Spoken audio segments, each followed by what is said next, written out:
আমাদের সাথে আছেন আহমেদ বাবু। আমি তার সাথে যাব এবং তার কাছ থেকে একটা ঘটনা শুনবো। এবং এই শীতের রাতে তিনি আমাদের এইখানে উপস্থিত হচ্ছেন, এই জন্য তাকে শুরুতে আমি ধন্যবাদ জানাচ্ছি। এবং আমি জানি যে তিনি সাধারণত এই ভূত এফএম ছাড়া আমি জানি যে অফিসের পরে বা রাতে এরকম কোথাও বের হন না উনি। আগে যেরকম অনেক জায়গায় যেতেন, এখন বের হন না, কিছু পার্সোনাল মানে শারীরিক অবস্থার কারণে মানে বের হতে চান না উনি, যে ঠান্ডা লাগা এই সেই। কিন্তু এই ঠান্ডার মধ্যে উনি এসেছেন, আমি খুবই সারপ্রাইজ বাবু ভাই। থ্যাংক ইউ ভেরি মাচ আসার জন্য। Thank you very much. মানে একদম বের হয় না এটা ঠিক না, এখনো বাইরে যাওয়া হয়, বাট আগের মতো এত র্যান্ডম যাওয়া আসা করা হয় না। আর ভূত স্পেশালি ঠান্ডার মধ্যে, আর ভূত এফএম ইজ মাই লাভ। এটা তো যদি মানে কনকনে ঠান্ডাও হয় তাও চলে যাবো। কাজ একটা সময় আমি এমন ছিলাম যে টিনেজ বয়স যখন ছিল বা 22-21 ছিল, তখন কিন্তু নিউ ইয়র্কে যখন সবাই উপরে মাথায় ক্যাপ পরতো, পাইন লেগিংস পরতো জিন্সের নিচে, আমি কিন্তু সেগুলো পরতাম না। আমার ছবি দেখলো বুঝবেন মাথায় কোনো হ্যাট ক্যাপ কিচ্ছু থাকতো না। হ্যাঁ, তো এতটা সহ্য করতাম, এখন সেটাই মনে প্রতিশোধ নিচ্ছে শরীর। না, এটা তেমন কিছু না, রাতের বেলায় বের হলে ঠান্ডা লাগবেই, এটা খুব স্বাভাবিক। কিন্তু আপনি যে কষ্ট করে তারপরে এসেছেন, কারণ আপনার কয়েকদিন ধরে তো আপনার একটু ঠান্ডা লাগাই, এই জিনিসটা লাগছে বেশ খানিকটা। হ্যাঁ, সেটাই। কিন্তু আপনি এসেছেন, এই জন্য আপনাকে অনেক অনেক ধন্যবাদ বাবু ভাই। এন্ড আপনি আসলে মানুষজন খুব খুশি হয়ে যায় এবং সবার কাছে কৃতজ্ঞ এবং সবাই পছন্দ করার জন্য আমি মানে কি বলবো, আই এম রিয়েলি অনার্ড। আপনার ভিডিও আপনি আসার আগে আমাদের কষ্ট করে পাঠিয়েছেন, যেটা আমরা আপলোড করেছি এবং খুব মানে এটা অনেকেই দেখতে পারবে যারা পেজ, আমাদের যে ভূত এফএম যে পেজটা, সেই পেজে যে আপনি ভিজিট করলেই আমাদের সেই ভিডিওটা, বাবু ভাই সেই ভিডিওটা পেয়ে যাবেন। আমরা এখন যেটা করব, তার কাছে ঘটনায় যাব এবং আমরা খুব রিকোয়েস্ট করেছিলাম বাবু ভাইকে আসতে, বাবু ভাই চলে এসেছেন। Thank you very much. আমরা চলে যাচ্ছি বাবু ভাইয়ের কাছে তার ঘটনায়। রাসেল ভাই, ঘটনা শুরু করার আগে একটা ছোট্ট মানে একটা কথা বলতে চাই রাসেল ভাই। দ্যাট ইজ অ্যাকচুয়ালি আমি কয়েকদিন ধরে কয়েকটা মানে দেখছিলাম কোয়ারিজ প্লাস কিছু মানুষের কিছু স্টেটমেন্টে বলা হচ্ছিল এই ভূত, জিন এবং অতৃপ্ত আত্মা নিয়ে কথাটা। আমি একটু মানে সুযোগ পেলে যাচ্ছিলাম সেটা ক্লিয়ার করে দিতে। অনেকেই আপনার মতো বলবেন, এটা কোনো সমস্যা নাই তো। অনেকেই দেখছি এটা বিশ্বাস করেন এবং বলছেন যে অতৃপ্ত আত্মা বলে কিছু আছে, মানে অনেকে লিখেছেন যে জিন বলে কিছু আছে, তার সাথে আছে অতৃপ্ত আত্মা এবং তারা এসে মানুষকে ভয় দেখায়। হ্যাঁ, তো আমি স্টেটমেন্টের মধ্যে একটু ক্লারিফাই করে দিতে চাচ্ছি যে জিন তো অবশ্যই আছেন। হ্যাঁ, জিন অবশ্যই আছে। এটা আমাদের রিলিজিয়নে যে জিন বলে, জিন্নাত বলে, যারা মানে আনসিন, এবং তারাই ভূত তো আসলে আমাদের লোকাল দেওয়া একটা নাম আর কি। আমাদের বাংলা ভাষায় আমরা এটাকে মানে যে কোনো ভাষায় যেমন বলে, স্প্যানিশে বলে চোপা কাবরা, সো ওরকম ভাবে হয়ে যায়। বাট ভূতটা হচ্ছে আমাদের দেওয়া নাম। বাট জিন্নাত আছে, যেমন বিদেশে ওরা বলে ডিমেন, হ্যাঁ সেটা আছে। অতৃপ্ত আত্মা বলে আসলে কিছু নাই। এটা যদি আপনারা পবিত্র কোরআন শরীফের সূরা আনআমের 61 এবং 62 নম্বর আয়াত দেখেন, সেখানে বলা আছে যে আত্মাকে কালেক্ট করে নিয়ে যায় ফেরেশতারা এবং সেটা আল্লাহর তত্ত্বাবধানে থাকে। তো সুতরাং নো ওয়ে, যেভাবেই সে মারা যাক আত্মা চলে যায় এবং ফেরেশতাদের হাতেই চলে যায়। তার কোনো ওয়েই নাই যে আত্মা এসে আপনাকে ভয় দেখাবে বা পৃথিবীতে ঘুরে বেড়াবে, এরকম কিছুই নাই। প্রিয় লিসেনার, আজকের এই ইমেল এপিসোডটি অনেক ভয়ঙ্কর হতে যাচ্ছে। আপনারা আজকে যে ঘটনাগুলো শুনবেন এগুলো অত্যন্ত ভয়ঙ্কর। সবগুলো এপিসোড আজকে বাছাই করে আপনাদের সামনে তুলে ধরেছি। লিসেনার্স, আপনারা যারা প্রতিদিন এরকম ভয়ঙ্কর ঘটনাগুলো শুনতে চান, তারা অবশ্যই আমাদের এই চ্যানেলটিকে সাবস্ক্রাইব করবেন, কেননা প্রতিদিন বাছাই করা সকল ইমেল এপিসোড আমরা প্রতিদিন রাত 10টায় আপলোড করে থাকি। তাই আমাদের ভিডিওগুলো শুনবেন, অত্যন্ত অত্যন্ত ভয়ঙ্কর ঘটনা। চলুন, যে ঘটনা শুনতেছিলাম ওই ঘটনা শেষ করে আরো 2 থেকে 3টি ঘটনা শুনবো। চলুন চলে যাই ঘটনাতে। এটা আসলে যাই করে সেই জিন করে অথবা তার সাথে কারিন সে করে, এটাই। ওকে রাসেল ভাই, এখন আমি যে কাহিনীটা বলবো সেখানেও কিছুটা এটা আছে, ব্যবহার আছে, তাই বলছি। এটা প্রবালের ঘটনা। That was Prabal is like আমাদের ফ্রেন্ড। হ্যাঁ, তো ওর বয়স আমাদের মতোই। So that was back in 90s, যখন সে স্কুলে পড়তো তখন সে বেড়াতে যায় তার দাদা বাড়িতে। এবং তার দাদা বাড়ি যেখানে ছিল সে জায়গাটা ছিল হিন্দু অধ্যুষিত এলাকা এবং মানে ওখানকার বেশিরভাগ মানুষই আর কি মানে আর কি আপনার সনাতন ধর্মাবলম্বী এই জায়গাটা আর কি। এবং ওই অঞ্চলটাতে মানে সবাই মোটামুটি ওরকমই মানে করতো আর কি, থাকতো এবং পূজা পার্বণ হতো। এবং যখন ও প্রবাল ওখানে যায় সে সময় সম্ভবত ছিল হচ্ছে সরস্বতী পূজার সময়। অ্যান্ড ওই সময়টা তো বেশ কিছুটা ঠান্ডা একটা আবহাওয়া ছিল। আই ডোন্ট নো মানে এখনকার সাথে কি সিজনে কি পরিবর্তন এসছে কিনা আই ডোন্ট নো, বাট ওই সময় নাকি ঠান্ডা ছিল মোটামুটি বেশ এরকমই ঠান্ডা এখন যেরকম ঠান্ডা, মানে মোটামুটি হালকা একটা সোয়েটার বা কিছু পরে চলাফেরা করা যেত। তো প্রবাল যেটা করে যে প্রবালের খুব আগ্রহ ছিল ভূত প্রেত এসব ব্যাপারে, খুবই আগ্রহ ছিল। আমাদের সবাই আমাদের বন্ধু বান্ধবের মধ্যে অনেকেরই খুব বেশি রকমের আগ্রহ ছিল ব্যাপারটা। এখন আমি খুব কম দেখি মানুষের মধ্যে আগ্রহটা, একটু ডিফারেন্ট পর্যায়ে চলে গেছে, বাট ওই সময় খুব বেশি ছিল। তো যেটা করে প্রবাল ও বাড়িতে যায় এবং এই ভূত প্রেতের প্রতি আগ্রহ, কারণ গ্রামটা তার কাছে একটা ডিফারেন্ট এনভায়রনমেন্ট মনে হয় শহরের থেকে, যে এখানে বিদ্যুৎ সন্ধ্যার পরে কোনো আলো নেই, হ্যাঁ, হেরিকেন দেন আপনার মোমবাতি এগুলো জ্বালিয়ে রেখেছে, মানুষ কুপি জ্বালাচ্ছে এবং একটা ডিফারেন্ট পরিবেশ, হ্যাঁ, এরকম সময় তো মনে করে গ্রামের যার কাছে সুযোগ পায় ভূত প্রেতের কথা আলাপ করে। এবং দেখা যাচ্ছে যে সব বেশিরভাগ মানুষই এই ধরনের জিনিসে বিশ্বাস অনেক বেশি। সবাই বলে সন্ধ্যার সময় এই জায়গায় যেও না, ওই জায়গায় যেও না। তো ওকে বলে যে তুমি কখনো রাতের বেলা ভুলেও যদি তুমি গ্রামের বাজারে বা হাটেও যাও, পূজার আগের সময় যেহেতু এখানে অনেক গান বাজনা হয়, অনেক কিছু হয়, বাট ভুলেও কিন্তু ওই হাটের বাইরে যে নদীর পাড় ধরে হাঁটবা না, এটা তুমি করবা না। কিন্তু নদীর পাড়ের একটা জায়গা আছে যে জায়গায় নাকি ওইখানের ওই নদী কি জানি নাম ছিল না, আমি ভুলে গেছি সঠিক যেটা বলছিল নদীর নামটা, বলছে যে ওই নদীরই একটা জায়গা আছে যেটার ব্যাংকটা অনেকটা কাইন্ড অফ লাইক মানে পাড়টা অনেকটা মানে সমুদ্রের যেমন আমরা গেলে সোপান যেভাবে যায় ওই রকম একটা সোপান।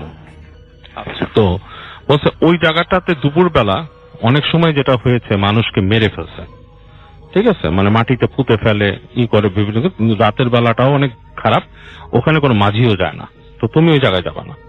তো এই কথা বলাতে প্রবালের ভেতরে কিন্তু আসলে ওই জায়গাটা সম্বন্ধে কিউরিয়াসিটি বেশি তৈরি হয়েছে।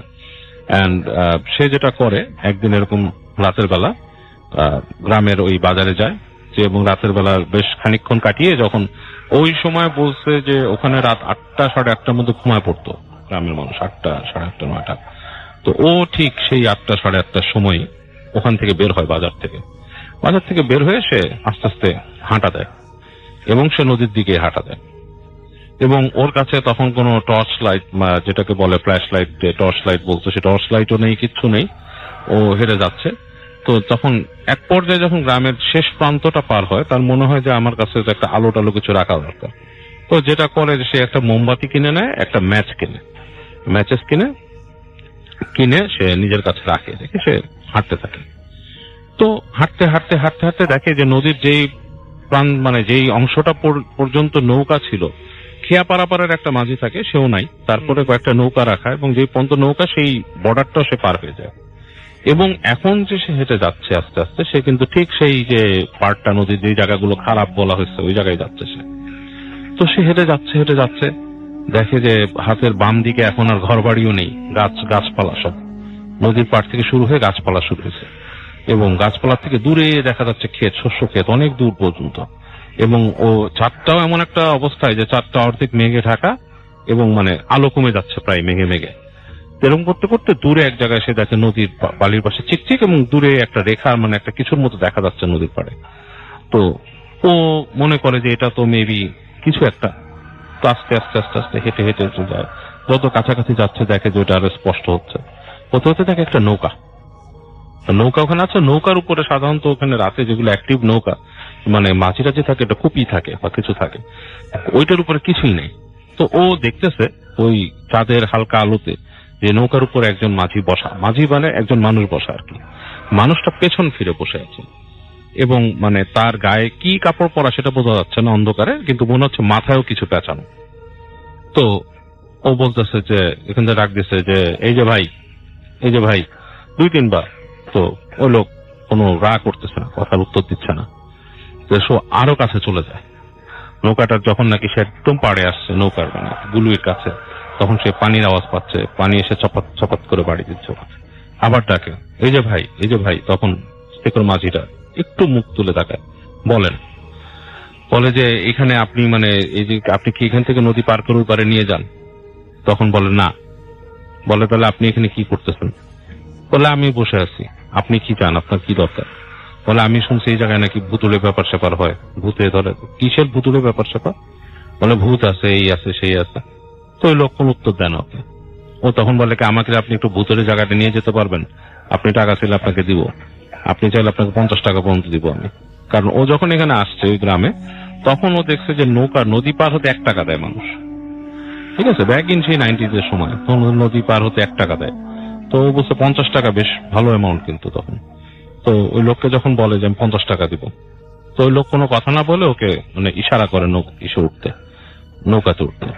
তো প্রবাল নৌকাতে ওঠার পরে ওই লোক ওকেই বলে মানে ওই যে সামনে একটা দাঁড়ের মতো দেখা যায় হাত দিয়ে, তো ওইটা নেয়, ওটা নিয়ে ওর নিজে বুঝে যে ওকে ঠেলা দিতে বলছে, তো ঠেলা দেয়, ঠেলা দিয়ে আস্তে আস্তে আস্তে করে নৌকাটাকে একটু সামনে নেয়, তারপর ওই লোক তাকে বেয়ে নিয়ে যাওয়া শুরু করে। এখন ও দেখে যে নদীটা ঠিক পার করে নিচ্ছে না, নদীর আরেক দিকে মানে আরো ওদিকে যেদিক দিয়ে হেঁটে যাচ্ছিল যেদিকে, সেই দিকেই নিয়ে যাচ্ছে তাকে।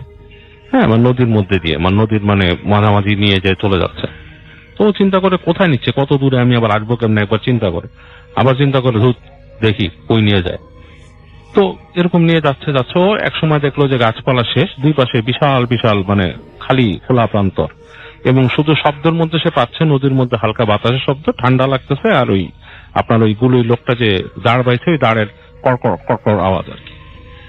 এরকম করতে করতে এক সময় সে একটা জায়গায় আসলো, সেই জায়গাটা বেশ প্রান্তরের পাশে গাছপালা আছে, দূরে দেখা যাচ্ছে, কিন্তু বেশ ধোঁয়াটে ওই জায়গাটা রাসেল ভাই, বেশ লাইক কুয়াশা ছাড়তেছে, মানে ওই পাড়টার পাশে আর কিছু দেখা যাচ্ছে না, কুয়াশা ধোঁয়ার মতো। তো এবং এরই মধ্যে কিন্তু সমস্ত লোকালয়ের দূরের যে আলো সব হারায় গেছে, মানে ও কিন্তু ওইটা দেখছে না, পুরা রাতের অন্ধকার, চাঁদ যে হালকা মাঝে মাঝে উঠতেছে, এটার মধ্যে যা দেখতেছে এতটুকুই। আস্তে আস্তে নৌকাটাকে নদী পার করলো, পার করে মানে নদীর ওই পারে চলে গেল, চলে যে ওই পাশের যে পাড়টা সে পাড়ে ভিজালো, এবং পাড়টা এমন জায়গায় মানে এদিক থেকে উঠতে যেও বেশ কষ্ট হবে নদীর পারে। তো লোকটা নৌকা ঘুরায় কিন্তু ওর পাড়টাই আগে দিচ্ছে ওকে ওঠার জন্য। তো ও যখন আস্তে আস্তে আস্তে আস্তে পাড়ে উঠলো কষ্ট করে হাসতে পারছে, ওই লোকটাকে সে টাকা দিবে বলবে কিছু, লোকটা কোনো কথা না বলে দেখলে নৌকাটাকে টান দিয়ে সরাই নিল ওখান থেকে। ও তখন ডাক দিচ্ছে, এই যে ভাই কি ব্যাপার, আপনি চলে যাচ্ছেন, আমি কেমনে যাবো? এসে কোনো উত্তর দিল না লোকটা নৌকা ঠেলে নিয়ে গেছে দূরে। তো ওর তখন বুক ছেদ করে উঠছে। প্রথমত সে আপনার মানে সে তো ঢাকার ছেলে, সে তো ওখানকার ছেলে না, এবং এত দূরে আসছে, এখানে কোথায় কোন গ্রাম কিছুই সে জানে না, নৌকা বেশ খানিকক্ষণ পাড়ায় নিয়ে গেছে তাকে। তো ও উপরে উঠে চিন্তা করতেছে যে আসলে সময়টা তো পার করতে হবে, আর কি ভৌতিক জায়গায় একটা কিউরিয়াসিটিও পেয়ে বসছে তাকে। তো হাঁটতেছে, হাঁটতে হাঁটতে যে কুয়াশার মধ্যে দেখতেছে আসলে কিছুই তেমন একটা দেখা যায় না, মানে খুঁজে জাস্ট নদীর পাড় যে হাঁটতেছে, হোঁচটো খাচ্ছে, পায়ে পা মানে কিছু একটা বেঁধে পড়ে যাচ্ছে এরকমও। এরকম খেতে সে এসে পড়ছে এক জায়গায়, যে দেখলো যে কুয়াশা এত ঘন হয়েছে যে কিছুই দেখতে পারতেছে না, এবং একটা ইসের মধ্যে ওর হাত লেগে গেল, দেখছে মনে হয় বেড়া টেড়া টাইপের, মানে খড়, মানে বেড়া টেড়া থাকে না ওই যে গাছের পাতা টাতে দিয়ে দেখে ওরকম।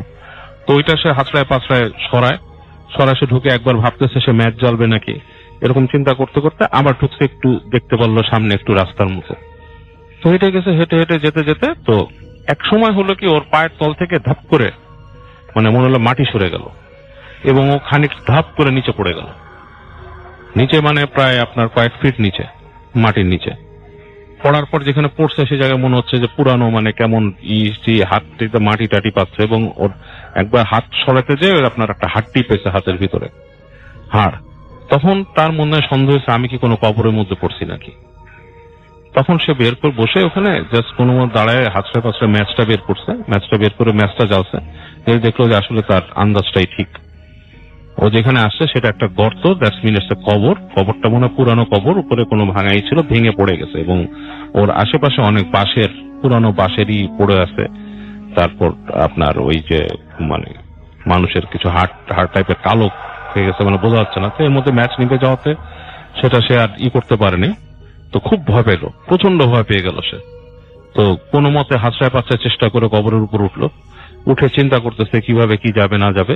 তো আপনার চিন্তা করলো যে আমি হাঁটা দিই একদিকে। তো হাঁটতেছে, কিছু দূর হাঁটতে সে বেশ কিছু দূর যাওয়ার পরে দেখলো যে এরকম একটা মানুষ এই বসে আছে। মানুষটার অবয়ব বোঝা যাচ্ছে পুরা স্পষ্ট, মানে কোনো মানুষ যেটা না, মানে একটা মানুষের অবয়ব বসে আছে।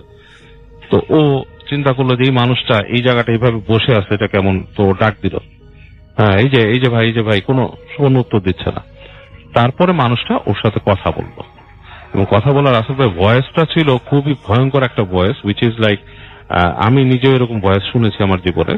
যখন কোনো মানুষ পজেসড হয়, পজেসড হলে মানুষের একটা ভয়েস হয়, চেঞ্জ হয়ে যায়, অনেক চেঞ্জ সময়, হয়ে নানা যায়। রকমের হ্যাঁ, voice কথা আমি বলে। বাংলাদেশে মানুষের পজেসড ভয়েস শুনছি, এন্ড দ্যাট ওয়াজ, যেটা শুনছি সেটা ছিল হচ্ছে মানে লাইক নারী কণ্ঠের সাথে যদি পুরুষ কণ্ঠটাকে মিলায় চিকন করে ফেলে।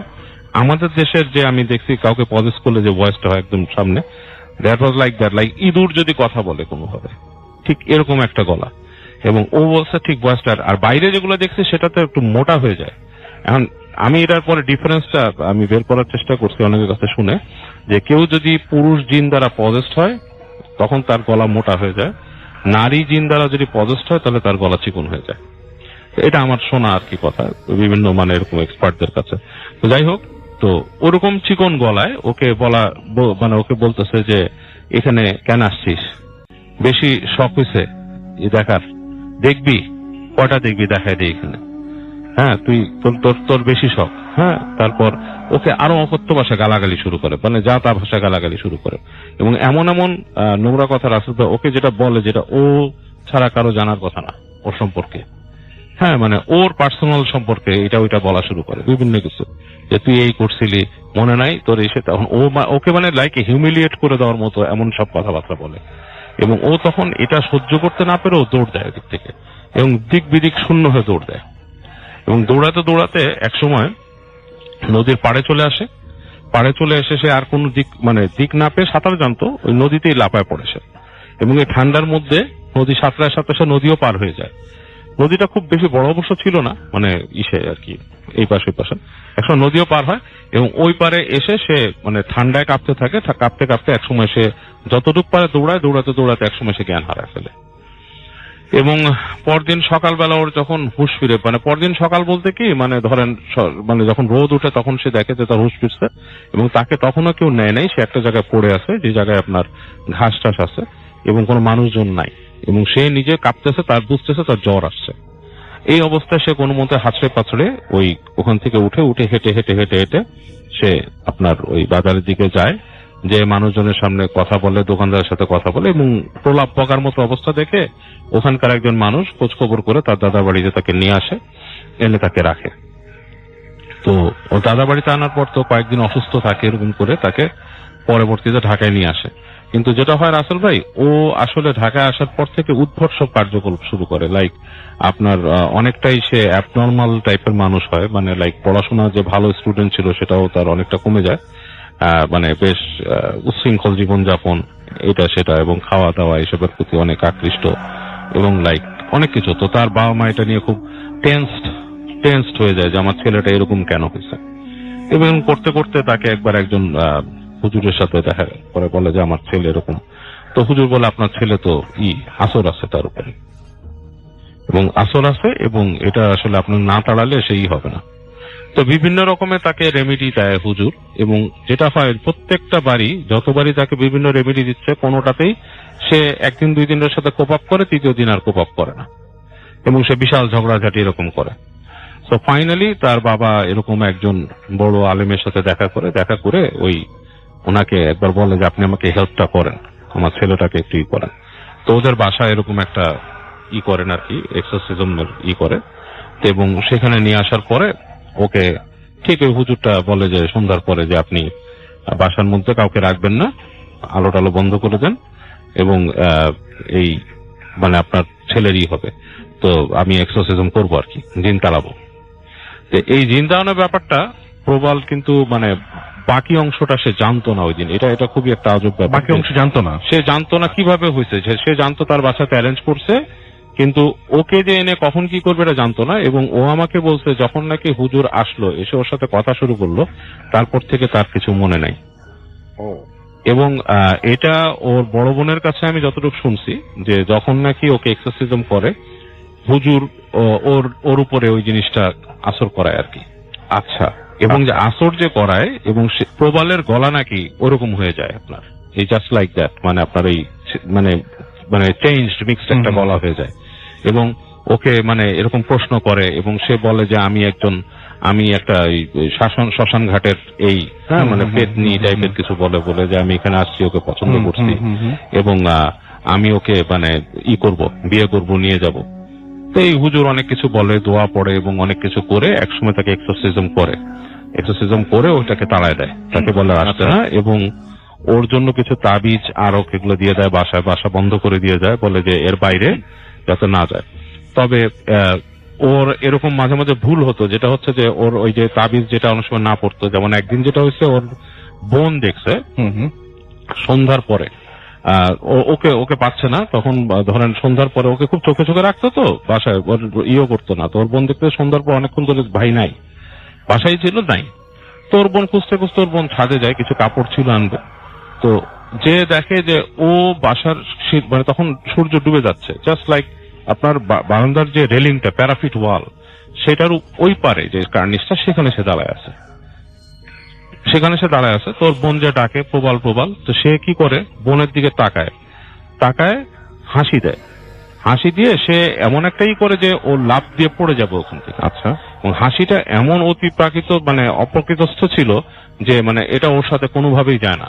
ওর বোন করে কি, যে লাফ দেয়, মানে এতটুকু একটা ডিস্টেন্স ছিল, লাফ দিয়ে ভাইয়ের কলার চেপে ধরে। আচ্ছা। চেপে ধরে টেনে এই পাশে ওকে নিয়ে আসে।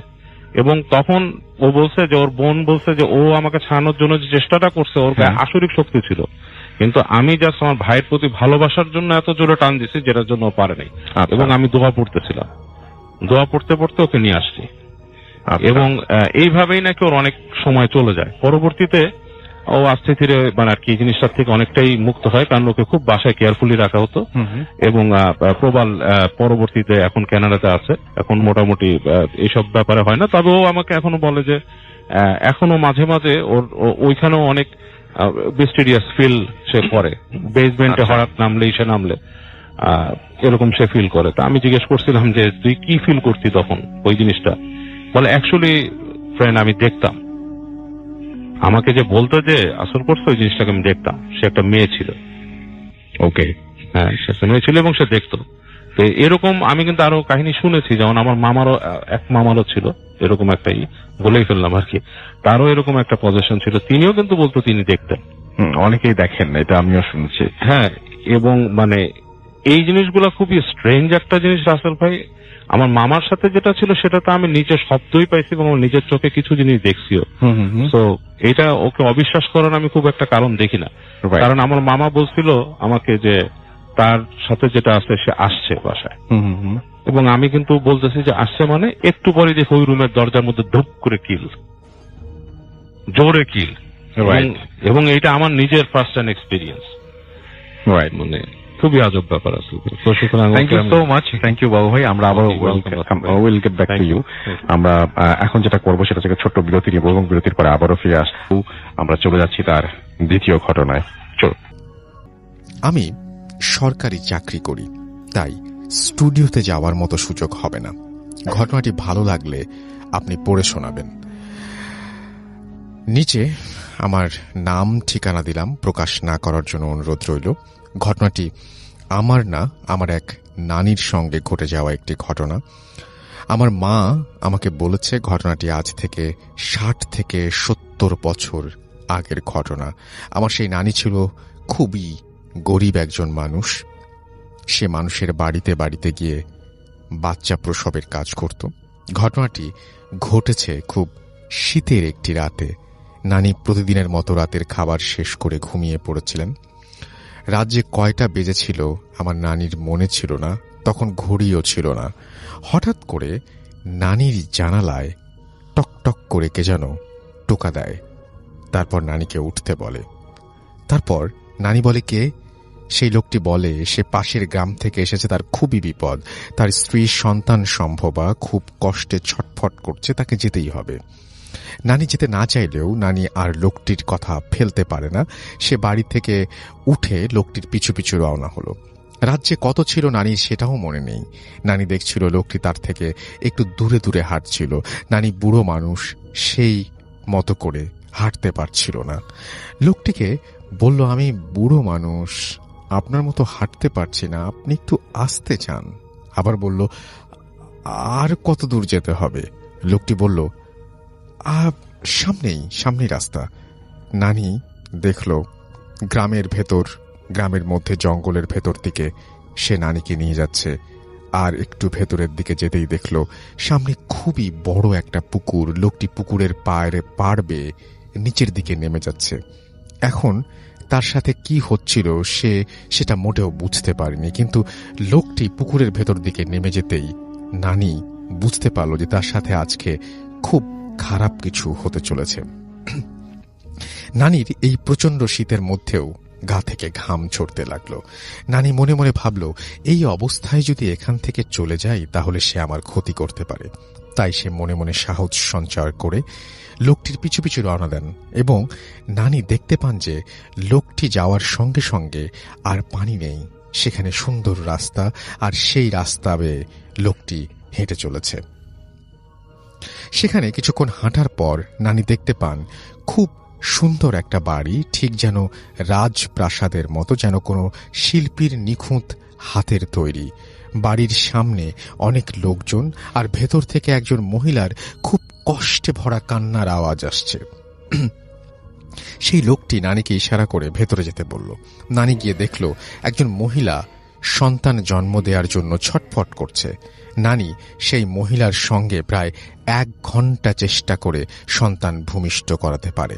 তারপর নানিকে সেই জিনটি কিছু কাপড় ও একটা ইটের সাবান দেন এবং বলেন যে গোসল করতে।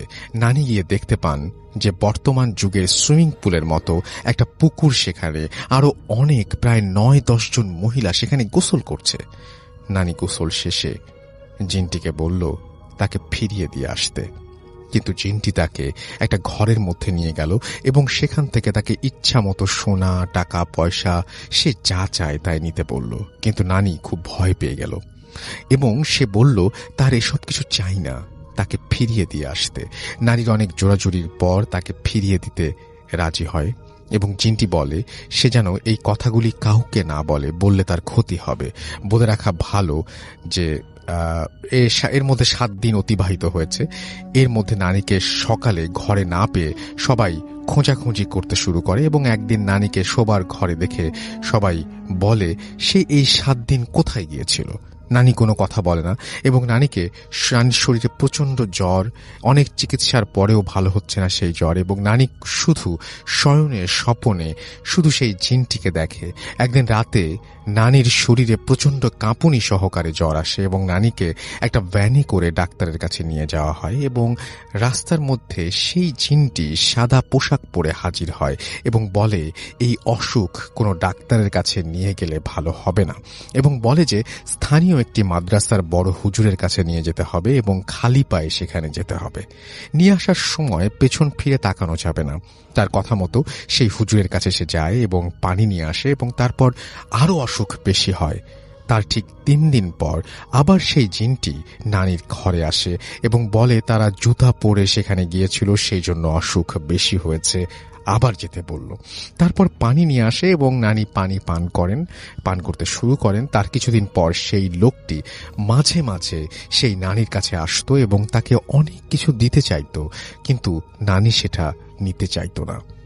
একদিন নানির ঘরে একটা বস্তায় করে কিছু চাল, কিছু মিষ্টি এবং কিছু ফল নিয়ে আসে এবং বলে যে নানি অনেক উপকার করেছে, যেটা অনেকে চেষ্টা করেছে কিন্তু কেউ পারেনি, নানি সেটা পেরেছিল, তাই নানিকে সে কিছু দিতে চায় এবং ছেলেকে দেখে আসতে বলে। সেদিন নাকি তার ছেলের একটা অনুষ্ঠান হয়েছিল, কিন্তু নানি রাজি হয় না। তার কিছুদিন পর আবার সে আসে এবং বলে তার শাড়ির আঁচল পাততে এবং সেখানে সেই জিনটি কিছু পয়সা দিয়ে যায়। তারপর থেকে সেই নানির আর্থিক অবস্থা ধীরে ধীরে অনেক ভালো হতে থাকে। এখন তারা অনেক ধন সম্পদের মালিক এবং অনেক বড় বাড়িও করেছে। এলাকার সবাই বলে যে জিনদের বাচ্চা ধরে তারা, অর্থাৎ নানি, অনেক ধনী হয়ে গেছে। আর সেই নানি যতদিন পৃথিবীতে বেঁচে ছিলেন সেই জিনটি মাঝে মাঝে আসতো এবং একবার সেই ছেলেকেও নিয়ে এসেছিল। এই ছিল আমার জানা একটি ঘটনা। ভালো লাগলে পড়ে শোনাবেন। ধন্যবাদ। এরপর তিনি নাম প্রকাশ করেছেন, যেটা আমি প্রকাশ করছি না, এবং আশা করছি যে এই ঘটনাটি আপনাদের ভালো লেগেছে। তো যাদের ভালো লাগবে তারা অবশ্যই ফেসবুকে লিখবেন এবং জানাবেন আপনার ঘটনা, আপনার ঘটনাও ইমেইলের মাধ্যমে। আমরা চলে যাব আমাদের প্রথম অতিথির কাছে। আপনার নামটা প্লিজ একটু জানাবেন এবং তারপরে আপনার ঘটনায় যাব আমরা। Okay, at first take my salam Rasul bhai, assalamu alaikum. ওয়ালাইকুম সালাম। I'm Sakib, come from Khilkhet Nikunj 2. জি। আজকে আমি যে স্টোরিটা শেয়ার করব, এই স্টোরিটা হচ্ছে রংপুর জেলার তারাগঞ্জ থানার আর হচ্ছে বুড়িরহাট নামক একটা জায়গার স্টোরি। তো যার স্টোরিটি শেয়ার করব তার নাম হচ্ছে, এলাকার লোকজন তাকে ফকির আলী নামেই চেনে। তো ইনি যে কাজটা করতো রাসেল ভাই, যে গ্রাম অঞ্চলে হয় কি যে ধানের মৌসুমে আপনার হচ্ছে প্রায় হচ্ছে যে পাম দিয়ে আর কি জমিতে সেচ দেওয়া হতো আর কি। তো যেহেতু স্টোরিটা হচ্ছে আপনার 1996 এর ওই দিকে, বাট তখন হচ্ছে গ্রাম অঞ্চলে ইলেকট্রিসিটি ওইভাবে ছিল না। তখন কি করা হতো আপনার ওই যে তেল দিয়ে, মানে তেল চালিত মেশিনে আর কি ওই সেচ সুবিধাটা নিত সবাই আর কি। তো যেহেতু অনেক দূর দূরান্ত থেকে নিত, আর ওই সময় দেখা যাইতো যে সবার ওইভাবে ক্যাপাবিলিটি থাকতো না, যে সেচ পাম্প ইয়া করার ক্যাপাবিলিটি সবারই থাকতো না। তো যাদের একটু অবস্থান ভালো ছিল তারা এই কাজটা করতো আর কি। তো তারপর হচ্ছে তো অনেক দূর দূরান্ত থেকে লোকজন আসতো, তো অনেক জারে করে তেল নিয়ে আসতো। তো তেল নিয়ে আসতো বা সিরিয়াল দিতে হতো, যে কারোটা রাতে দিবে, কারোটা সকালে দিবে, বিকালে দিবে, বাট এরকম করে তিনি একটু রুটিন করতেন আর কি। তো তারপরেও প্রতিদিনে যাওয়ার সময় ওনার ওয়াইফের কাছ থেকে উনি কিছু খাবার নিতেন, যাতে রাতে যাতে ক্ষুধা লাগে, এই জন্য তিনি খাবার নিতেন। তো ফার্স্ট দিন যেদিন খাবার নিয়ে যায় উনি, তো যাওয়ার পর ওনার যে একটা এনভায়রনমেন্টটা বলে দিই, যে ওনার একটা পাম্পের ঘর ছিল, দেন ঘরের পিছনে একটা জঙ্গল ছিল, অ্যান্ড হচ্ছে সামনের দিকটা হচ্ছে আপনার একটা 3 থেকে 4 কিলোমিটার দূরে একটা নদী ছিল আর কি। তো উনি কি করতো, যে ওই মেশিন স্টার্ট করে উনি বিভিন্ন জমিতে দেখতো যে পানিটা ঠিকভাবে যাচ্ছে কি যাচ্ছে না। তো ফার্স্ট দিন উনি মেশিন স্টার্ট করে, তা দেন হচ্ছে উনি হচ্ছে জমি দেখতেছে পানি যাচ্ছে কি যাচ্ছে না। তো দেখার পর ভাবলো যে ক্ষুধা যেহেতু লাগছে, জাস্ট একটু খেয়ে আসি। তো উনি যখন ঘরে আসার পর দেখে যে আসলে ওনার যে টিফিন ক্যারিয়ারে খাবারটা নিয়ে আসছে, বা টিফিন ক্যারিয়ারটা খুব সুন্দর করে কি যেন খেয়ে ক্লিন করে রাখছে। তো উনি ভাবলো যে আমি তো খাবার নিয়ে আসলাম, নাকি ভুলেই খাবার দেয়নি, তো এত কেউ যদি খাইতো তাহলে টিফিন ক্যারিয়ারতে এত সুন্দর করে ক্লিন করে রাখতো না। বাট উনি একটা খটকা লাগে। তারপর উনি বললো আচ্ছা ঠিক আছে, বাসা যেয়ে জিজ্ঞাসা করবো। তা ওনার ওয়াইফকে বলে, তো ওনার ওয়াইফ বলে না আমি তো ঠিকই দিচ্ছি। তো তারপর বলে এটা কি হইলো, তো ঠিক আছে এটা বাদ দাও। তো তারপরে 3-4 দিন নর্মাল ছিল সবকিছু ওকে। দেন হচ্ছে উনি তারপরে 1 সপ্তাহ পর উনি আবার সেম কাজটাই করছে, সেচ দিচ্ছে, ঘুরে আসতেছে। তো উনি যখন বলতেছে আজকে ঠিক আছে খাবারটা রাখবো এবং আমি দেখবো যেটা কে খায়। আচ্ছা। তো এইটা বলার পর উনি বাইর হয়েছে, আর ঘর থেকে বাইর হয়ে দেখতেছে যে দেখি আমার জমিতে সেচ ঠিকভাবে পানি যাচ্ছে কি যাচ্ছে না। তো উনি ঘর থেকে বাইর হওয়ার পর দেখতেছে যে ওই নদীর ওই দিক থেকে একটা সাদা পোশাক পরিহিত একজন লোক আসতেছে। তো উনি যে আসতেছে, বাট প্রায় অনেকক্ষণ থেকে আসতেছে, বাট ডিস্টেন্সটা কমছে না। উনি যে ওনার কাছে পৌঁছাবে, বাট এই ডিস্টেন্সটা কমছে না।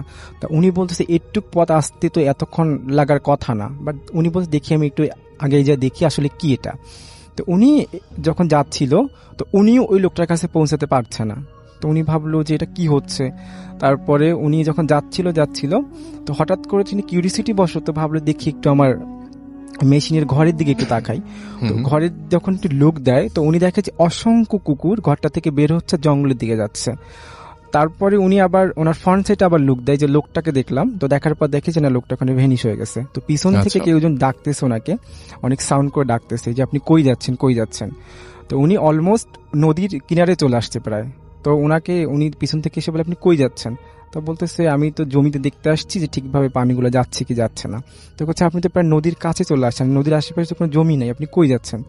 তারপরে উনি তখন ওনার ঘোড়া কেটে যাওয়ার পর ওনাকে শেয়ার করে না, যদি ভয় পেয়ে যায়।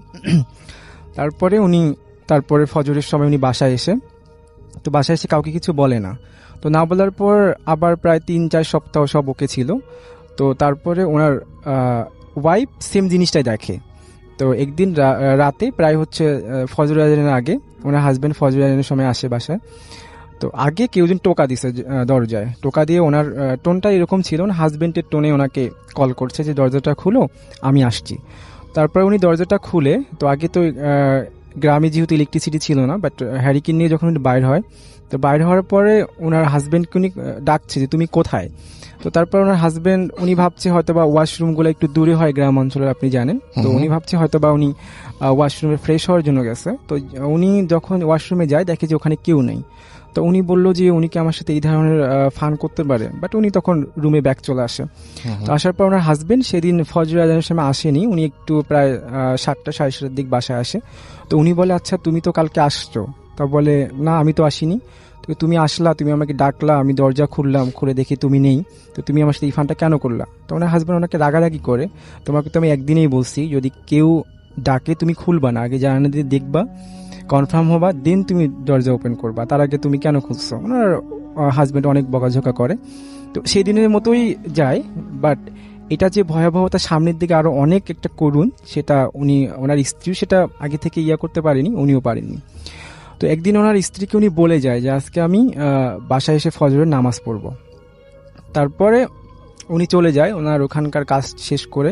তো ওনার ওয়াইফ আজান দিচ্ছে, তা উনি বলতেছে উনি তো বলে গেছে যে উনি ফজর আজানের সময় আসবে, নামাজ পড়বে, বাট উনি এখনো আসতেছে না কেন? প্রায় দেখা যাচ্ছে যে আপনার 6-7টা বেজে গেছে। তো উনি তখন জমির দিকে যাওয়া শুরু করে। তো যাওয়ার পরে ওনার যে রাসেল ভাই যে পানি যায় যে ড্রেনগুলো আছে, তো ড্রেনের মধ্যে দেখে যে ওনার মাথাটা নিচুর দিক হয়ে উনি শুয়ে আছে। তো উনি তো চিল্লাচিল্লি শুরু করে, তারপরে লোকজন আসে। তারপরে যখন ওনাকে ওখান থেকে উঠানো হয়, রাসেল ভাই ওনার মুখটা এত বিভ্রস ছিল যে কেউ যেন থেতলে দিয়েছে, লাইক এরকম ছিল। তো দেখে ওনার ওয়াইফ অনেক চিল্লাচিল্লি করে, সবাই তারপরে ধরা, তখন তো উনি ডেড অলরেডি। বাসায় নিয়ে আসে, এলাকায় তো তোলপাড় অবস্থা যে এরকম ফকির আলী মরে গেছে ড্রেনে পড়ে। দেন হচ্ছে যেহেতু ওটা অস্বাভাবিক মৃত্যু, তো এটা তো পোস্টমর্টম ছাড়া কখনোই দাফন করবে না। দেন হচ্ছে পুলিশরা চলে আসে, আসার পরে ওটাকে যেহেতু গ্রামের ব্যাপার, লোকজনকে দেখা যাচ্ছে যে ইউনিয়ন পরিষদের মেম্বার চেয়ারম্যান তারা রিকোয়েস্ট করতেছে উনি ভালো মানুষ, নামাজ পড়তো, পোস্টমর্টম না করতে। তো যেহেতু পুলিশের যেটা রুলস এটা তো তারা পালন করবেই। তো দেন এগুলো করতে প্রসেসিং করতে করতে প্রায় সন্ধ্যা হয়ে যায়। তারপরে লাশটাকে তো নিতে হবে, কারণ হচ্ছে যে গ্রাম থেকে প্রায় আমাদের রংপুর সরকারি মেডিকেল অনেক দূরে। তারপরে হচ্ছে ওখান থেকে একটা পিক আপ ঠিক করা হয় যে পিক আপে করে লাশটাকে নেওয়া হবে। তো পুলিশ বলে পিক আপ ওয়ালাকে যে আপনি সামনে যাবেন, আমরা পিছন দিক থেকে আপনাকে ফলো করব। তো রাসেল ভাই প্রায় হচ্ছে 1 কিলোমিটার যাওয়ার পর হঠাৎ করে স্টার্ট বন্ধ হয়ে যায়। বন্ধ হওয়ার পর তো বলে স্টার্ট তো বন্ধ হয়ে গেছে, এখন তো এটাকে কিভাবে নিব? তো তখন কি করে, পুলিশের গাড়ির পিছনে গাড়িটাকে রশিদে বেঁধে তারপরে গ্যারেজ পর্যন্ত নেওয়ার চেষ্টা করে। তো যখন আপনার হচ্ছে পুলিশের যে ছিল ড্রাইভার, উনি যখন ড্রাইভ করছে, বাট উনি হঠাৎ করে হার্ট ব্রেক করে দেয়। তখন ওনাকে বলে আচ্ছা তুমি এইভাবে কি হার্ট ব্রেক করে রাস্তার মাঝখানে? তা বলছে স্যার আমি নিতে পারছি না। তা বলে কি হয়েছে? তা বলে আমি রাস্তাকে ফাইন্ড আউট করতে পারছি না। তো বলে কেন, রাস্তা তো ঠিকই আছে। স্যার আপনি ঠিক দেখতেছেন, বাট আমি একটা রাস্তাকে 4টা করে দেখছি। তো উনি বললো হয়তো বা সারাদিন এত গ্যাঞ্জাম ছিল, বা হয়তো বা একটু হ্যালুসিনেশন হতে পারে। তো ঠিক আছে, গাড়িটা ওই যে চায়ের দোকানের কাছে দাঁড়াও, আমরা একটু ফ্রেশ হয়ে নিই। তো সবাই চাটা খাওয়ার পর দেন প্রায় ওখানে 10 মিনিট এক্সপ্লেন করার পর আবার যখন তারা রওনা দিবে, তো রওনা দেওয়ার পর আসলে ভাই তখন সব ঠিক ছিল, বাট ফাইনালি তারা হচ্ছে পৌঁছায় মেডিকেলে। তো এখন যেহেতু করবে, তো করার পর ডোমরা চলে আসে, সবাই চলছে, প্রসেসিং চলছে পোস্টমর্টম করার জন্য। তো আসলে ভাই তারা যেহেতু এত এক্সপার্ট, বাট তারা কেন জানি হিমশিম খেয়ে যাচ্ছে। মানে 2জন ছিল, একজন লাস্টটা দিয়ে তাকিয়ে আছে, একজন বিভিন্ন সিজার টিজার যে ইনস্ট্রুমেন্ট লাগে আর কি করার জন্য সব নিয়ে আসছে, বাট তারা কোনোভাবে শুরু করতে পারছে না যে আমরা কিভাবে শুরু করব, কোত্থেকে শুরু করব, এইরকম আর কি। একদম আরেকজনকে জিজ্ঞাসা করছে তুমি শুরু করো, এ বলছে না তুমি শুরু করো। তারা তাদের মধ্যে একটা গোলযোগ লেগে গেছে। তখন পুলিশ বলে আচ্ছা তোমাদের সমস্যাটা কি? তখন বলছে স্যার আমাদের প্রবলেম হচ্ছে যে আমরা কোনোভাবে শুরু করতে পারছি না। তা বললে একটু ফাজলামো নাকি, তোমরা যে কাজটা এক্সপার্ট শুরু করতে পারছো না মানে কি? তো তারপরে যেহেতু পুলিশ ওই শুনছে একটু যে মৃত্যুটা কিভাবে ঘটছে ওনার ওয়াইফের কাছ থেকে শোনার পর, উনি তখন বলে ঠিক আছে আমাদের যেহেতু কেন্দ্রীয় মসজিদে হুজুর আছে, তো আমরা হুজুরের হেল্প নিতে পারি।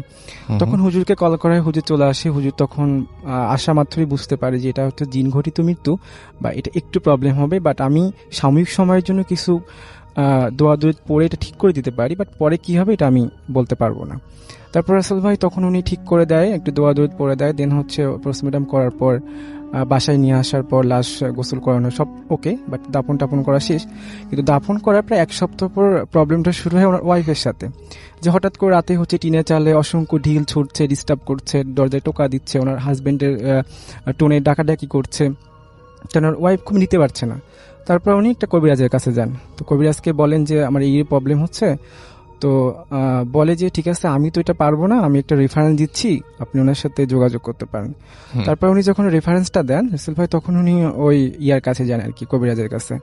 তো কবিরাজ যেটা ওনাকে ইনফর্ম করে যে আপনার রুমে আপনার হচ্ছে একটা বক্সের মধ্যে একটা ছোট একটা পুতুল আছে। আসলে ভাই আমি এটা ইয়া করে আসছি যে উনি একটা ওনার ঘরে ওই ফার্স্ট টাইম যখন উনি ওই জিনিসটা দেখছেন, তো উনি একটা পুতুল পাইছিলেন, ছোট্ট, খুবই ছোট আকৃতির একটা পুতুল।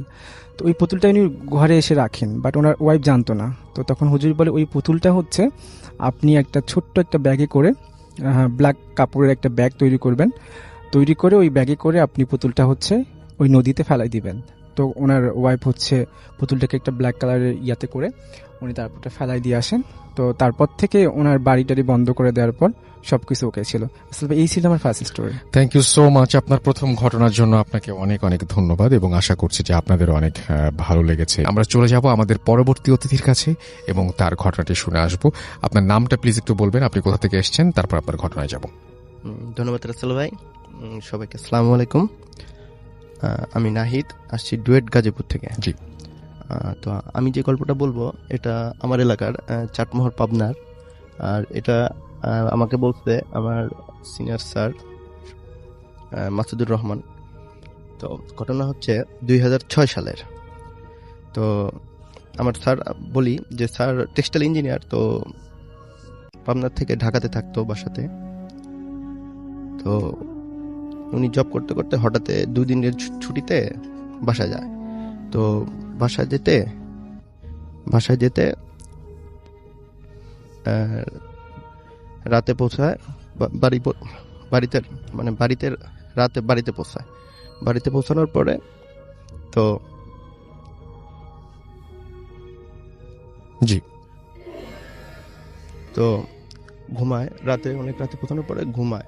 এখন ঘুমে আনুমানিক ভোরবেলাতে হঠাৎ করে স্যার একটা স্বপ্ন দেখে। স্বপ্নটা হচ্ছে এরকম যে কেউ বলতেছে যে মানে আজান দিছে আর কি, আজান দিছে যে আজানে একটা মানে শোক সংবাদ আসছে একটা। স্বপ্নটা এরকম ছিল যে শোক সংবাদ, তিনি কেউ একজন মারা গেছে। তো এই শোক সংবাদ শোনার পরে মানে স্যারের ঘুমটা ভেঙে যায়। তো ঘুম থেকে উঠে স্যার এখন ফ্রেশ হলো।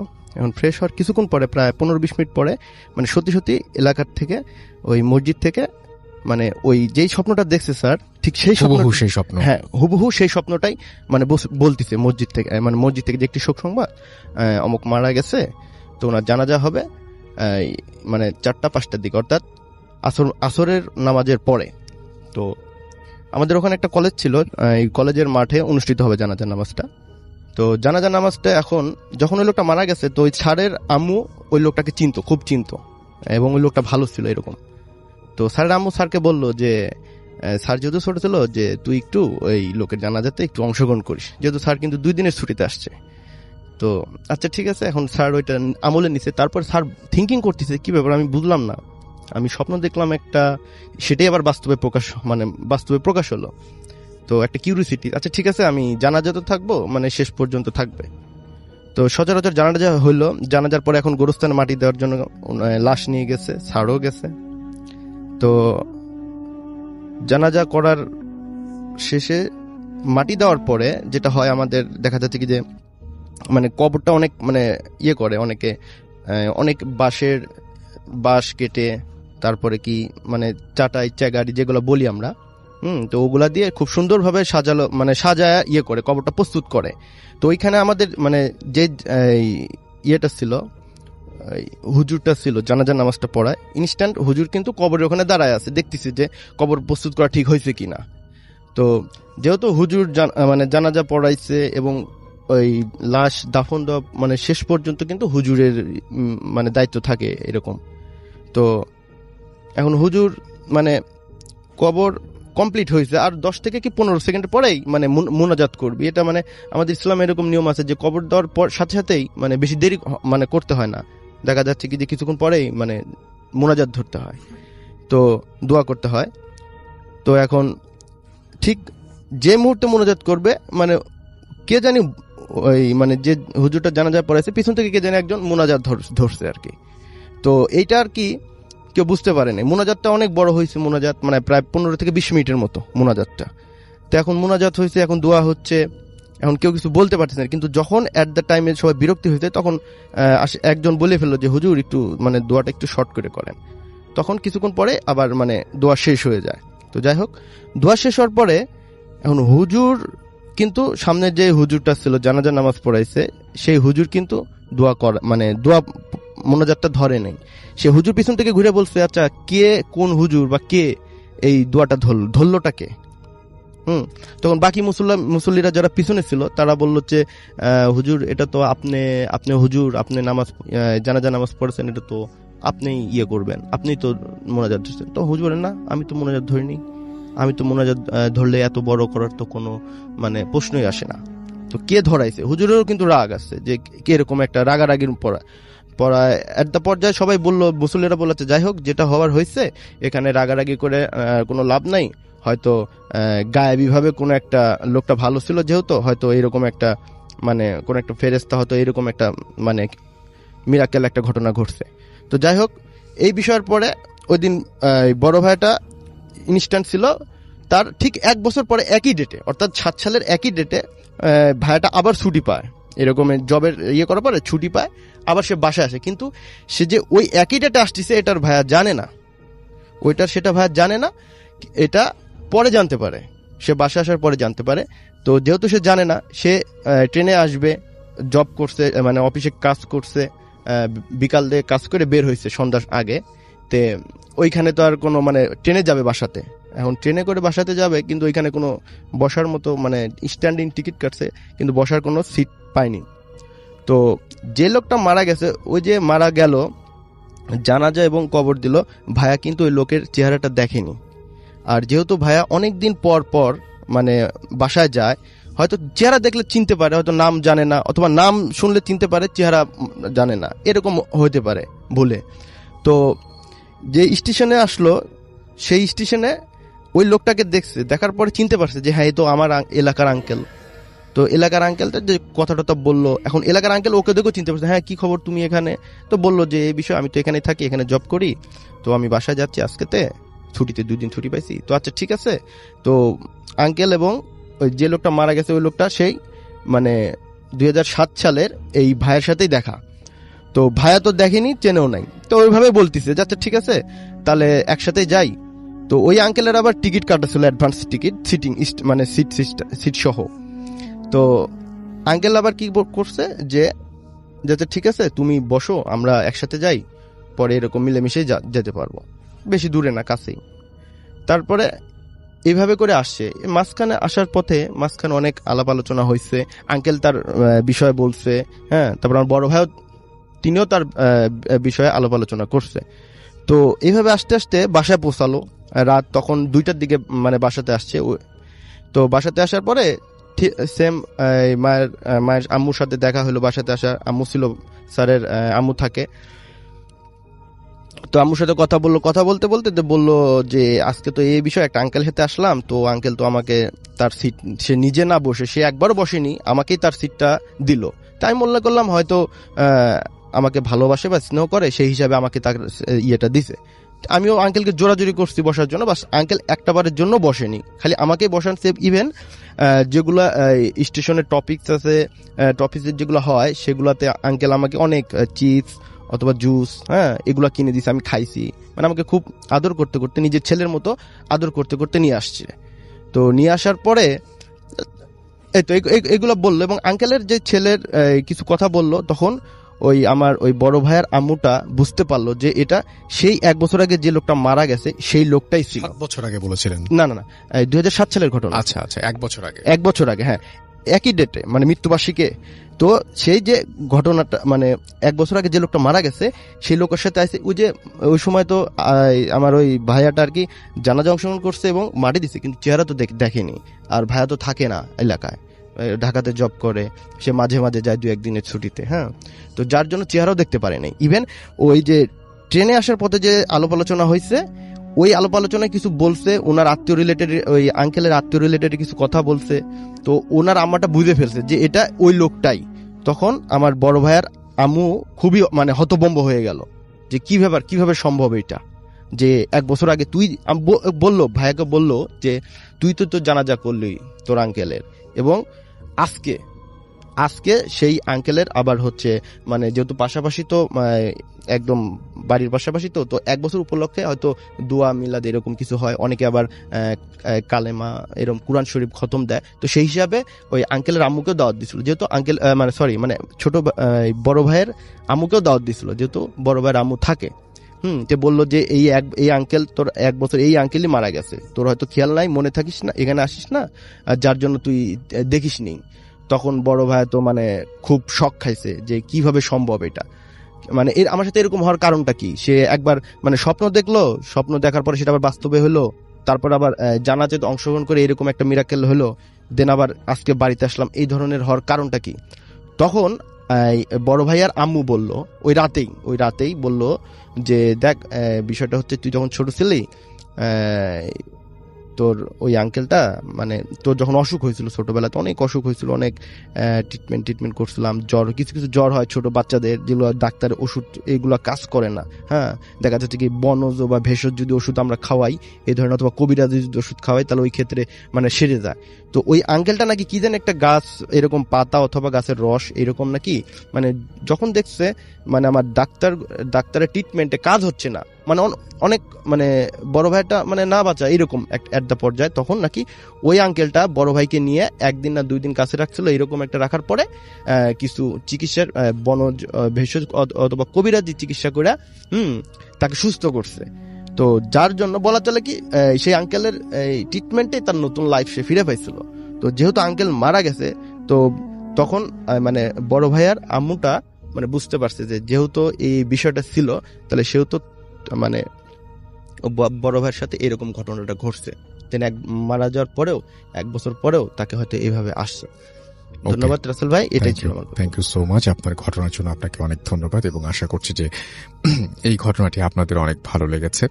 এবং আমি দেখতে পাচ্ছি আমাদের এখানে কুয়াশায় মো এমডি মেহেদি হাসান সানি আমাদের সঙ্গে আছেন, মাজহারুল মোর্শেদ, এছাড়াও আমাদের সঙ্গে আছেন ইমন খান হৃদয়, লিখেছেন অসাধারণ লাগলো। আসিফ হাসান মিরপুর 1 থেকে শুনছেন, আমাদের সঙ্গে আছেন আবির হাসান আজমল, এবং আমাদেরকে শুভ মাহমুদ আছেন আমাদের সঙ্গে পল্টন থেকে। এছাড়াও আমাদের সঙ্গে আছেন দেখতে পাচ্ছি সিফাত আহমেদ শিপন, এমডি জুবায়ের রাজশাহী থেকে শুনছেন তিনি। মাহমুদ হাসান আমাদের সঙ্গে আছেন সিফাত আমাদের সঙ্গে আছেন দেখতে পাচ্ছি। এছাড়াও শাফিন আমাদের সঙ্গে আছেন, সাকিবুর রহমান আছেন আমাদের সঙ্গে, আলমগীর হোসেন মেহেদি রাজশাহী দুর্গাপুর থেকে। এছাড়াও আমাদের সঙ্গে আছেন বর্ণহীন আশিক খুলনা থেকে শুনছেন তিনি। আরমান মাহমুদ আমাদের সঙ্গে আছেন ঢাকা ইউনিভার্সিটি থেকে শুনছেন তিনি। MSH সোহাগ গাজীপুর থেকে আছেন আমাদের সঙ্গে আছেন মুকুল, আমাদের সঙ্গে আছেন শফিক, এছাড়াও আমাদের সঙ্গে আছেন স্বপ্নের রাজকুমার, এমডি শাহরিয়ার তন্ময় আমাদের সঙ্গে আছেন দেখতে পাচ্ছি আহমেদ রহমান সুমন, রউফ ইসলাম আমাদের সঙ্গে আছেন রাজশাহী থেকে, আহমেদ JN নোজাহাত আমাদের সঙ্গে আছেন দেখতে পাচ্ছি। এছাড়াও সাব্বির রহমান তাসকিন আমাদের সঙ্গে আছেন দেখতে পাচ্ছি। এছাড়াও শাহাবুদ্দিন শুভ, এবং তিনিও রাজশাহী থেকে প্রচুর মানুষ শুনছেন। আমরা এখন আমাদের একটা চমৎকার ঘটনায় যাব। আমাদের নতুন একজন অতিথি এসছেন তার কাছে, তারপরে তো বাবু হয়ে আছেন। সুতরাং আমি এটাই বলছি যে আপনাদের অপেক্ষা করতে হবে। আজকের এই ঘটনাটি চমৎকার একটি ঘটনা, আমরা চলে যাচ্ছি সেই ঘটনায়। যিনি ঘটনা বলবেন তিনি তার নাম, পরিচয়, কোথা থেকে এসছেন, সো আমরা সরাসরি। আসসালামু আলাইকুম রাসেল ভাইয়া, আশা করি সবাই অনেক ভালো আছেন এবং সুস্থ আছেন। যে আমি যে ঘটনাটি বলবো এটা আজকে শীতের রাতটা আপনাদের অনেক জমবে, কেননা আপনারা জানেন যে আমি ভূত এফএমের সঙ্গে কতদিন ঘটনা শেয়ার করি। অনেকেই কম বেশি আমাকে চেনেন, আমি বগুড়ার এয়ারপোর্ট এলাকা থেকে বলছি, আমার নাম মাহমুদ সোহেব। আমি আজকে যে ঘটনাটি বলবো এটা নদীর ধারের ছোট্ট একটা গ্রাম, সেই গ্রামের চর আছে, সেটা শিবপুর। গ্রামটি চারিদিকে ঘন বাঁশে ঘেরা, দিনের বাতাসে বাঁশপাতার শব্দে এমনভাবে ভেসে আসে যেন কেউ ফিস ফিস করে কথা বলছে। এই গ্রামে কোনো এক সময় বাঁশের বা বাঁশ বনের ছায়া নিয়ে বহু গুজব ছিল। মানুষ এটা বিশ্বাস করে অথবা করে না, অনেকেই আবার করে যে সন্ধ্যার পরে ওই বনে নাকি রাসেল ভাইয়া ওই যে জিন ঘোরাফেরা করে। তে ওই গ্রামের এক যুবক, তার নাম ছিল রাহাত। সে খুব সাহসী। সেই গ্রামের এক সময় কুসংস্কার বিশ্বাস করতো না। এরকম অনেক লোক থাকে যে মানে বন্ধু বান্ধবের মধ্যে এরকম ঘাটতারা লোক থাকে যারা এরকম ভূত বিষয়টাকে করে, মানে অ্যাভয়েড করে, মানে কিছু মনেই করে না। তো চলুন এরকম মানুষের কিরকম শাস্তি হয় সেটাই বুঝতে পারবেন। এক রাতে হঠাৎ তার ছোট বোন রোবা সে হারিয়ে যায়। শেষবার তাকে দেখা গিয়েছিল বাঁশবাগানের ওই ধারেই। সারা গ্রাম মশাল নিয়ে তাকে খোঁজাখুঁজি করলেও রুবার কোনো খোঁজ মেলেনি। কিন্তু রাসেল ভাইয়া, পরের দিন সন্ধ্যায় গ্রামের এক বুড়ো তিনি বললেন, ওই বাগানের ছায়া আছে বাবা, ওরা মানুষকে ডাকে, কি রূপ নিয়ে আসে কেউ জানে না। রাহাত এসব বিশ্বাস করতো না, কিন্তু সে একদিন হঠাৎ শুনতে পেল রুবার কণ্ঠে, ভাইয়া ভাইয়া আমাকে বাঁচাও। এই ভাইয়া ডাকটা আসছিল রাসেল ভাই ঠিক বাঁশবাগানের দিক থেকেই। রাহাত তখন একাই মশাল হাতে নিয়ে সেই বনের ভিতরে ঢুকলো। অন্ধকারে বাঁশগুলোর সাথে বাতাসের শব্দ মনে হচ্ছিল নাকি কেউ মৃদু হাসছে, সে বুঝতে পারছে না। এই বাঁশগুলো যে বাতাস, এই বাতাসগুলো ছায়া কেন্দ্রিক বাতাস, মানে ঢুকছেই মনে হচ্ছে যে বাতাস না, এগুলো কেউ আমাকে দেখে ভয়ঙ্কর হাসি ঠাট্টা করছে, এরকম একটা কিছু। তখন বনের শেষে একটা ছোট শুকনো পুকুর, গ্রামবাসী বলে ওইখানেই নাকি সেই জিনের ছায়াটা থাকে। হঠাৎই রাহাত আবার শুনল, ভাইয়া আমি এখানে। কিন্তু কণ্ঠটা খুব ঠান্ডা এবং একটা ভারী কণ্ঠ, যেন ঠিক যেভাবে মানুষ ডাকে তার ঠিক বিপরীত, একদম অন্য কণ্ঠে ডাকতেছে। কিন্তু রাহাত ভাবছে যে ওটা ওর বোন, 100% শিওর, যেহেতু তার বোনকে খুঁজে পাওয়া যাচ্ছে না, আবার ডাকছে ভাইয়া ভাইয়া করে, হয়তোবা কোনো বিপদে পড়েছে। রাহাত এগিয়ে যেতেই অন্ধকারের ভিতর থেকে রুবা বেরিয়ে এলো, হুবহু রুবার মতোই দেখতে, কিন্তু চোখ দুটো অস্বাভাবিক কালো, কোনো সাদা অংশ নেই। এইবার রাহাত বুঝলো কিছু একটা ভুল হচ্ছে তার। রাহাত বলল, রুবা, এই রুবা, চল বাড়িতে চল। রুবা সাদৃশ্য ছায়াটি কাছে এলো, তারপর মুখ খুলে খুব আস্তে হাসলো। দুটো হাত লম্বা হাতে শুরু করলো মুখটা ছিঁড়ে একটা ভয়ানক চওড়া হাসি দেখা দিল। আর সেই কণ্ঠ, মানুষ আমাকে ডেকেছিল। হঠাৎ পুরনো বাঁশবন থর থর করে কাঁপতে লাগলো। ছায়াটা রাহাতের দিকে লাফ দিল। রাহাত মশালটি ছায়ার মুখের উপর ছুঁড়ে মারতেই সেটা এক ঝলক আগুনে সাদা ধোঁয়ায় ভেঙে পড়ল। পুরো বন ঘন কালো কুয়াশায় ঢেকে গেল। পরের দিন ভোরে রাহাত জ্ঞান ফিরল গ্রামের ধারে। তার পাশে প্রকৃত রুবাকে পাওয়া গেল, এবং পাওয়া গেল মূর্ছ অবস্থায়, কিন্তু সে জীবিত ছিল। এরপর রাসেল ভাইয়া, ওই যে গ্রামবাসীরা বলল আগের রাতে তারা দেখেছে পুরো বাঁশবন, এই বাঁশবন থেকে কালো ধোঁয়া আকাশে উঠছে, মানে এক গুচ্ছ বাঁশবাগান আছে, সেই বাঁশবাগানের উপরেই শুধু কালো মেঘের মতো কি যেন ঘুরছিল। এরপর থেকে সেই ছায়াকে আর কেউ দেখেনি। কিন্তু রুবা জ্ঞান ফেরার পর বলল, আমি শুনেছিলাম কেউ আমাকে ডেকেছে, ঠিক ভাইয়ার মতো। আজও নাকি সন্ধ্যার পর বাঁশবাগানে দাঁড়িয়ে থাকলে কেউ ফিসফিস করে বলে, আমি এখানে আছি। আর মাঝে মাঝে দেখা যায় কোনো মানুষের ছায়া, কিন্তু তার মাথা কোথাও দেখা যায় না। মানে রাহাতের যে ভুলটা ছিল, আজকের পর থেকে কিন্তু রাহাত বুঝে গিয়েছে যে আসলে ভূত প্রেত বা জিন বলতে কিছু আছে। তবুও ভালো তার কোনো ক্ষতি করেনি। তো তারপর প্রতিদিন রাতেই রুবা দেখতো। ঘটনা কিন্তু এখানেই শেষ হয়ে যেতে পারতো, কিন্তু ঘটনা কিন্তু সবেমাত্র শুরু। চলুন তারপরে কি হলো শুনে আসি। অন্ধকার বাঁশবাগানের মাঝে একটি ছায়া দাঁড়িয়ে আছে। ছায়াটার মুখ দেখা যায় না, শুধু তার চোখ দুটো অজস্র মানুষের চোখের মতো ঝিলমিল করছে। একদিন ভোরে রুবা চিৎকার করে ঘুম ভাঙলো। রাহাত দৌড়ে এসে দেখলো তার বাহুতে নখের দাগ, কোনো মানুষের মতো নয়, অনেক লম্বা এবং গভীর। রুবা কাঁপতে কাঁপতে বলল, ও ও আবার এসেছে ভাইয়া, আমাকে আবার সে ডেকেছে।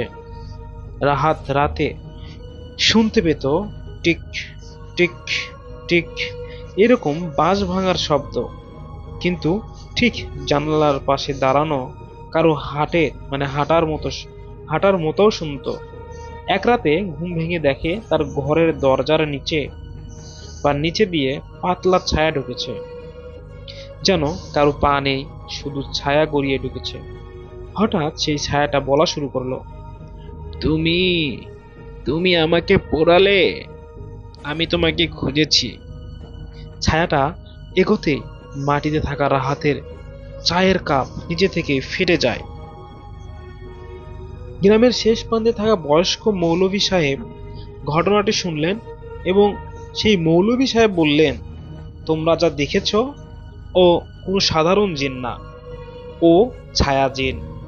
মানুষের রূপ নিয়ে তাদের ডাক দিতে পারে, আর আগুনে দুর্বল তারা, কিন্তু যদি কেউ ওদের রূপ দেখে ফেলে সে আর এদের হাত থেকে বেঁচে থাকতে পারে না। তিনি বললেন, ছায়া জিনদের শক্তি চাঁদহীন রাতে সবচেয়ে বেশি বেড়ে যায়, মানে যেদিন চাঁদ ওঠে না সেই দিন। আর সেই রাতে আসতে আরো 2 দিন বাকি। চাঁদবিহীন রাতের আগের দিনেই গ্রামে অদ্ভুত সব ঘটনা ঘটতে শুরু করলো। কারো দরজা নিজের থেকে খুলে যায়, কুকুরগুলো মাঝরাতে একই দিকে চেয়ে চিৎকার করছে। বাঁশবাগানের দিক থেকে এক কণ্ঠ বারবার শোনা যায়, আমাকে ফিরিয়ে দাও, আমার আরেকটা রূপ। রাহাত ভাবলো, এই তো খেলা জমছে বাবা, এই জিন ছায়া নিশ্চয় আগুনে পুড়ে রূপ বদলে ফেলেছে, তাই সে এখন আরেকজনের রূপ নিতে যাচ্ছে। চাঁদহীন রাত এলো। রাত এলেই রুবা আচমকা ঘর থেকে বেরিয়ে চলে যায়, ঠিক আগের মতোই ওই অভিশপ্ত বাঁশঝাড়ের দিকে। রাহাত তাকে খুঁজতে ছুটল। বনে ঢোকার পর সে দেখলো পুকুরের পাশে রুবা দাঁড়িয়ে, কিন্তু তার পিছনে একটা বিশাল ছায়াটা মানুষের থেকেও অনেক বড়, যেমন 6 থেকে 7 জন মানুষ একদম লম্বা হয়ে যদি দাঁড়ায়, ঠিক তত বড় একটা লম্বা ছায়া। আর তার চোখগুলো হাজারটা ছোট ছোট আগুনের মতো কালো।